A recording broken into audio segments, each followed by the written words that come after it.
Big toe strength, key to coronavirus winning.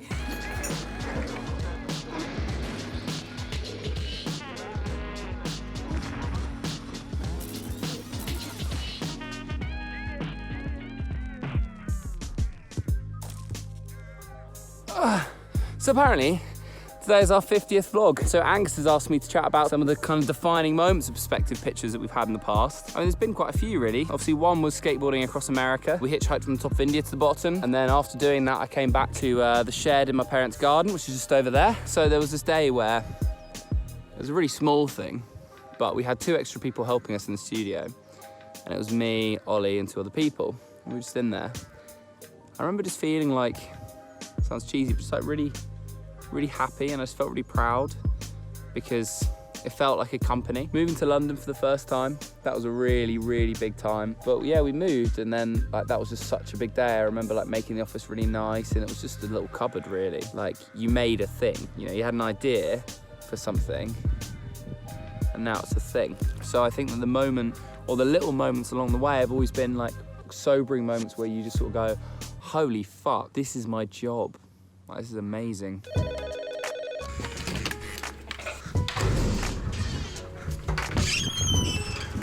How's it going, lad? Right, so it's a quick stop to the office. Well, it's now this afternoon, it's after lunch. Had an impromptu trip to Lyndon's to drop off a drive to him. Because Lyndon also speaks German, which is very helpful in this case, because we have a client who has some videos which needed to be translated to German. Jay came by this morning, he dropped off the drive for me. We've got 4 or 5 editors working on the same project, all across different hard drives, so that's another project where we really have to focus on our workflow and making sure that we keep a organized and tidy workflow so that it's manageable for all of us, especially now that we have to work from home, that we can able to transfer all the files that we need. So yeah, some of the past experiences that defined our brand. I think the turning point actually was when we got some stuff with Segro, and then we started working with Rolls-Royce and the RAF, who allowed us to kind of build a channel, build a brand, and, you know, made us where we are today. There she is in the distance, the Shard, looking magnificent today. Doesn't always poke its head out, but when it does, whoa.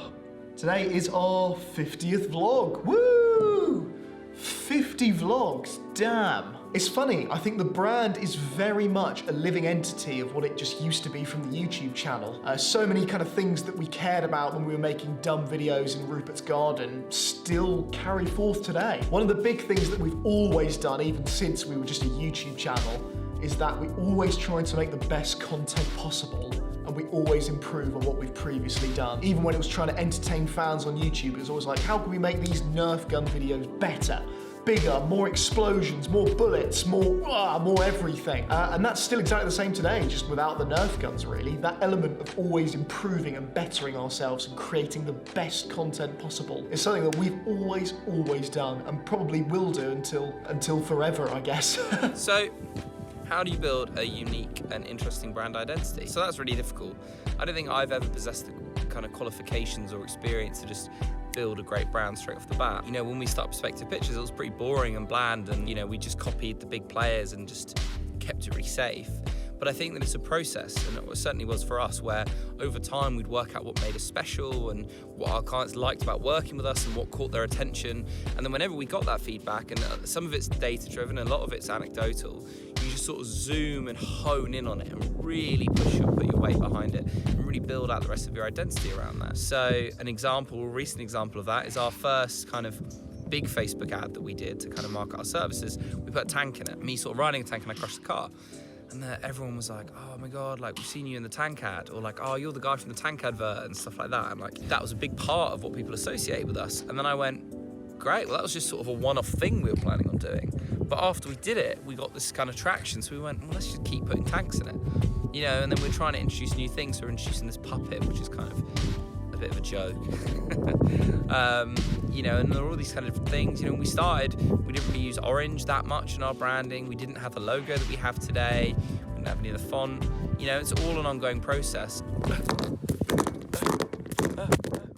So just an absolute classic, just recorded the whole thing and then didn't press the record button. So yeah, how do you build, you know, a unique brand in your industry? I think it's really difficult. I don't think that there is a one size fits all answer to this, because if there was, it wouldn't be unique. I think one of the problems I do see a lot is that brands, you know, who aren't first in their industry, they look up to those that are first in their industry, and they often look at them and idolize them and seek to sort of imitate them. To me, you've already lost when you've done that. You're not going to be first in your industry in terms of brand identity if you're just looking up to another brand identity. You need to be experimenting with new things, new formats. And I think even when stuff doesn't work, I think that people appreciate that you've tried something new. You know, they're thankful to see something interesting. It might inspire them in a sort of different way. So try and look to more obscure forms of inspiration than just those leading the market.